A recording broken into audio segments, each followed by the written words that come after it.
My name is Leela. I met Gilbert at work, and after a year of dating, we got married. Now, I'm a stay-at-home mom, caring for our 3-year-old daughter, Aria. Though I'm in my late 30s, Aria's boundless energy keeps me feeling more fit than ever. Honestly, she's the reason I keep going these days. Things changed when Aria started preschool. It was around then that Natalie, my mother-in-law, began treating me harshly. It's gotten so bad that I spend all my free time, while Aria is at school, at my in-laws' house. It started unexpectedly when I received a message from Natalie, demanding I come over immediately. When I arrived, she handed me a broom and coldly instructed, "Let's start with the entrance." I was shocked and stood there, speechless. Natalie glared at me, barking, "Why are you just standing there? Clean. Don't think you can relax just because Aria's in school. It's a wife's duty to care for her husband's family home." I could lenient, but no more. After cleaning the entrance, I was made to scrub the hallway, toilets, and bathrooms, followed by preparing meals, tidying up, and even cleaning the storeroom and washing windows. I couldn't help but wonder why I had to do all this, but Natalie's domineering presence left me no room to protest. By the time I finished, it was already time to pick up Aria from preschool. Exhausted and hungry, having skipped lunch, I left my in-laws' house. From that day on, Natalie regularly summoned me, piling on chores until the very last minute before I had to leave to pick up Aria. I began to resent how much this was cutting into my time with her. I mentioned it to Gilbert the first time Natalie called me over. He just laughed and said, "Mom's right. I work hard for the family. It doesn't make sense for you to just lounge around at home." Lately, it feels like Gilbert is looking down on me. He doesn't get involved in household matters or with Aria, constantly reminding me, "We can live because I'm the one earning money," while ordering me around. The worst part was when he smirked and said, "If you don't listen, I can always cut back on our living expenses." I've thought about divorce more times than I can count, but Aria holds me back. I can't bring myself to separate her from her father, especially when I have no money to support us. My savings have dwindled due to wedding expenses, the honeymoon, and daily needs. Becoming a housewife left me with little choice but to endure for Aria's sake. And so I continue to live each day just getting by. A few weeks after I started being summoned to my in-laws' house, Olivia got married.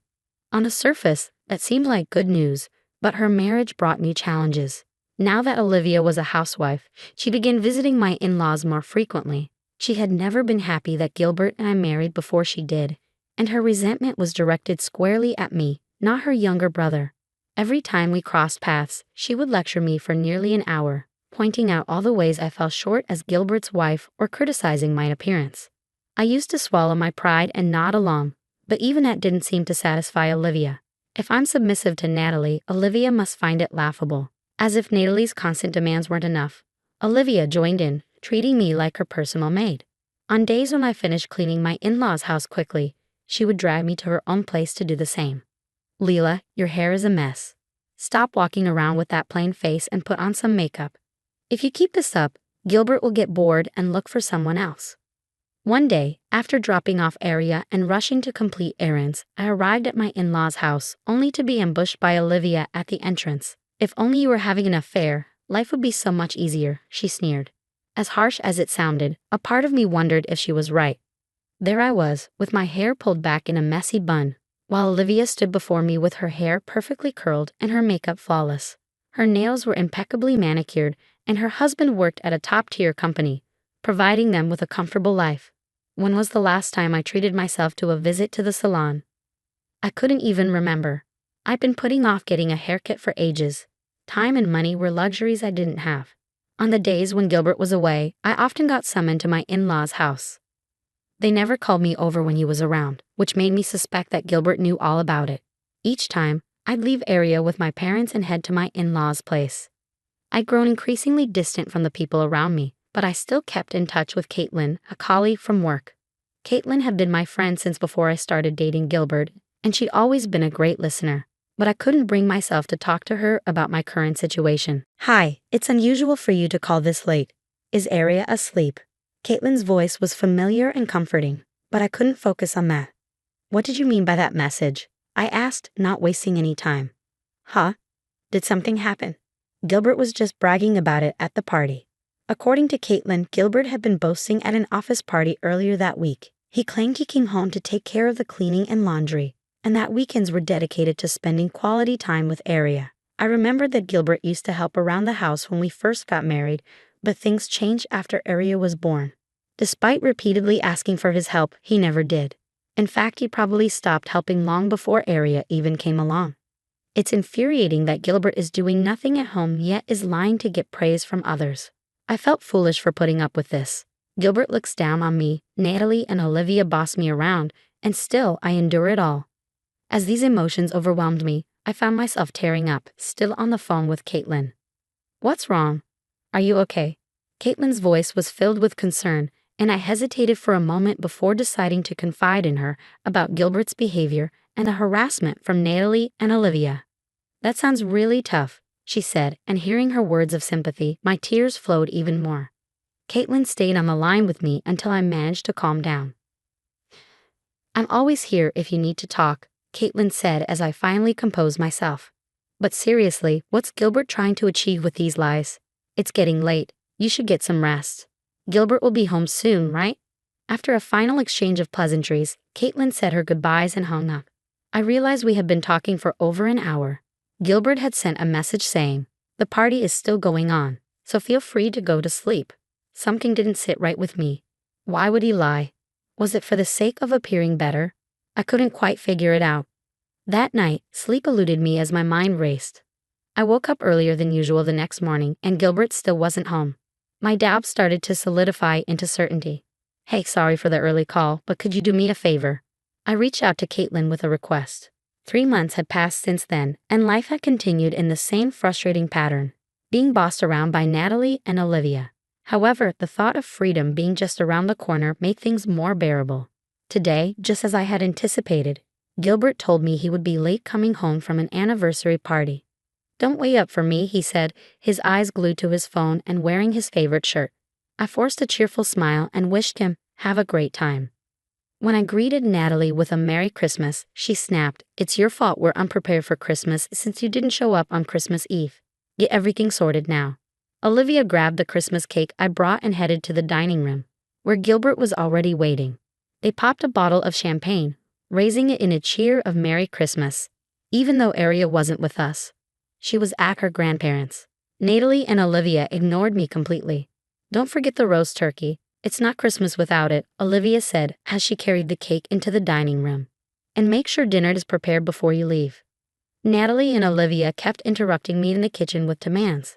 I nodded and agreed to each request, despite their evident suspicion. Olivia, mistaking my compliance for a Christmas spirit, added, "It's just because it's Christmas," which nearly made me laugh. By the time I finished cleaning and cooking, it was nearly evening. Natalie and Olivia, who had been drinking since morning, were visibly tipsy. As soon as I declared, "I'm done," my empty stomach growled in protest. Natalie and Olivia responded with cruel laughter. "Once you're done with all that, you can leave. There's no food here for you," they said in unison as if they had rehearsed it. Gilbert, scratching his head and pointing toward the entrance, said, Sorry about them. Why don't you head home?" It was clear he saw me as nothing more than a housekeeper. He probably expected me to put up with this treatment, thinking I'd be grateful for whatever scraps of comfort I received. "Don't worry about it," I said with a forced smile as I left my in-laws' house. A few days later, I received a call from Gilbert. I hadn't returned home since Christmas, staying at my parents' house with Aria. The message was simple. "When are you coming back?" This wasn't the first time he had called, but the moment had finally arrived. What the hell is going on? Gilbert's anger was palpable even through the phone.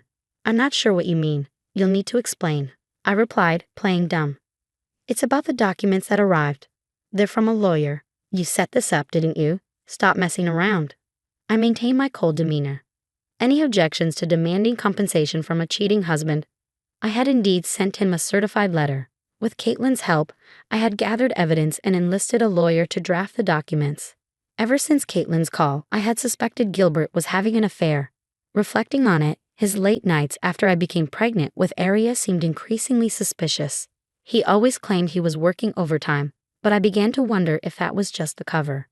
I asked Caitlin to verify whether Gilbert was actually working late on the nights he claimed to be.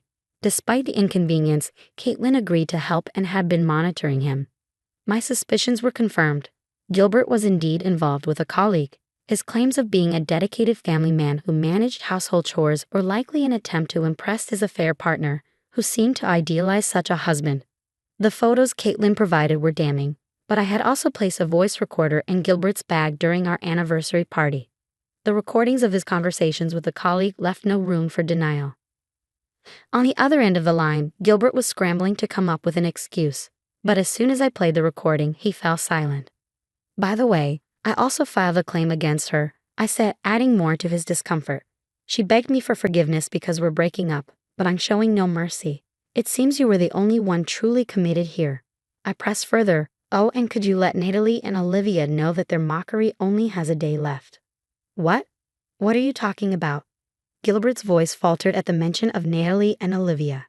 The recording has more details. You can figure it out. I've gathered all the evidence. I'm planning to sit Natalie and Olivia down with you. The rest of the recording exposed how Natalie and Olivia had been complicit in Gilbert's affair. They weren't just bossing me around. They were actively supporting his betrayal. They frequently summoned me to my in-laws' house on days Gilbert was out to prevent me from discovering the truth. I had already reported their harassment and involvement in Gilbert's affair to my father-in-law and Olivia's husband. My father-in-law, who works far away, would be arriving soon, and Olivia was likely being served divorce papers at that moment. When Gilbert called, pleading for forgiveness, I simply said, "From now on, speak with my lawyer," and ended the call. I successfully secured the agreed-upon amount for damages, property distribution, and child support for Aria. Caitlin later informed me that Gilbert had been unceremoniously dumped by his affair partner. Natalie and Olivia were also facing divorce, and it seemed they were all living together now. Natalie, who had always been a housewife, and Olivia, who had enjoyed a lavish lifestyle since her marriage, were now struggling financially. Both had to take up jobs to make ends meet. As for me, I moved back in with my parents and am enjoying a much more relaxed life with them and Aria. Aria has grown close to my parents, and now I can focus on myself and my home, using the time and energy I once spent dealing with Natalie and Olivia for more meaningful pursuits. I finally have some breathing room, both mentally and physically. Moving forward, I plan to make the most of my time with Aria and cherish our life together.